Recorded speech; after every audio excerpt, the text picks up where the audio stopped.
2025 മലയാളത്തിന് ഒരുപാട് ഗംഭീര ചിത്രങ്ങൾ ലഭിച്ചു.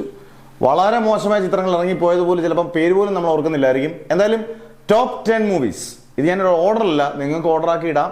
അതുപോലെ തന്നെ എനിക്ക് ഇഷ്ടപ്പെട്ട ഒരു 10 ചിത്രങ്ങൾ, നിങ്ങൾക്ക് ഇതിനകത്ത് ലിസ്റ്റില്ലാത്ത ഒരുപാട് ചിത്രങ്ങൾ ഇഷ്ടപ്പെട്ട ഒരുപാട് പേര് കാണും. ആദ്യം തുടക്കം നമുക്ക് പറയാൻ പറ്റുന്നത് ലോകയാണ്. 30 കോടിയിൽ നിന്ന് 300 കോടിയിലേക്ക് എത്തിയ സിനിമ. കാരണം ഒരു ഹോളിവുഡ് സിനിമ രീതിയിൽ മേക്ക് ചെയ്ത സിനിമ, എല്ലാം കൊണ്ടും പെർഫെക്റ്റ് ആയിട്ട് ടെക്നിക്കൽ, പ്രത്യേകിച്ചും കല്യാണി പ്രിയദർശൻ നായിക സിനിമ, ഒരു നായക സിനിമ ആയത് 300 കോടിയായ സിനിമ. പിന്നെ 2 തുടരും, മോഹൻലാലിന്റെ പഴയകാല പ്രതാപം വീണ്ടെടുത്ത ഗംഭീര സിനിമ. മോഹൻലാലും പ്രകാശ് വർമ്മയും മത്സരിച്ച് അഭിനയിച്ച സിനിമ ഗംഭീരമായിട്ടുണ്ട്.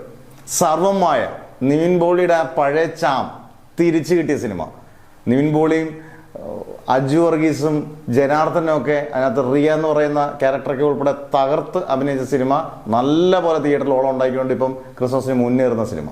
4 എക്കോ, ഒരു രക്ഷയില്ലാത്ത ടെക്നിക്കൽ സിനിമ. എനിക്ക് ഭയങ്കരമായിട്ട് തിയേറ്ററിൽ എക്സ്പീരിയൻസ് ചെയ്ത സിനിമയാണ്. അടിപൊളി സിനിമയാണ്, സന്ദീപ് നായകനായ സിനിമ.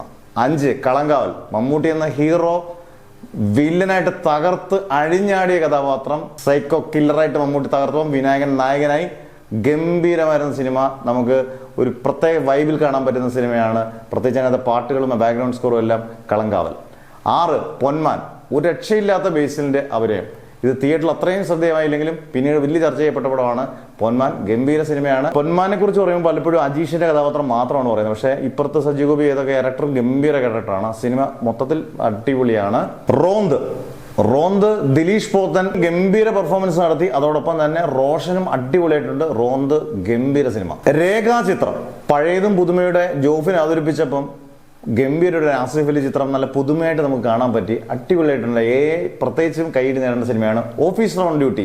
നമ്മുടെ കുഞ്ചാക്കോ ബോബന്റെ അടിപൊളി ഒരു ചിത്രം. നല്ല രീതിയിൽ അത് കാസ്റ്റിങ്ങും എല്ലാം അടിപൊളിയായിട്ടുള്ള സിനിമ. കുഞ്ചാക്കോന്റെ ഒരു ബെസ്റ്റ് പടം പറയാം നമുക്ക് 2025 ഓഫീസർ ഓൺ ഡ്യൂട്ടി. 10 DS ഇറേ, ബ്രഹ്മയുദ്ധത്തിന് ശേഷം പ്രണവ് മോഹൻലാലിന്റെ ബെസ്റ്റ് ക്യാരക്ടർ എന്ന് പറയാം. അതിനകത്ത് ക്യാരക്ടേഴ്സ് എല്ലാം സൂപ്പറാണ്, കുറച്ച് ഉള്ളെങ്കിലും ഗംഭീരമായിട്ടുണ്ട്. എനിക്ക് ഈ സിനിമ ഭയങ്കര ഇഷ്ടപ്പെട്ടു. ഒരുപാട് സിനിമകൾ ഉണ്ടായിരിക്കാം. എന്തായാലും ഈ ടോപ്പ് 10 നിങ്ങൾക്ക് ഇനി എടുത്തു വെക്കേണ്ട ഏതൊക്കെയാണെന്നുള്ളതും നിങ്ങൾ ആ ഓർഡറും റെഡിയാക്കി ഇടുക. നമുക്ക് ഓരോരുത്തർക്കും ഓരോ ഇഷ്ടങ്ങളാണ്. എന്തായാലും നിങ്ങളുടെ കമന്റ് ബോക്സ് എന്തായാലും കൃത്യമായിട്ട് രേഖപ്പെടുത്തുക.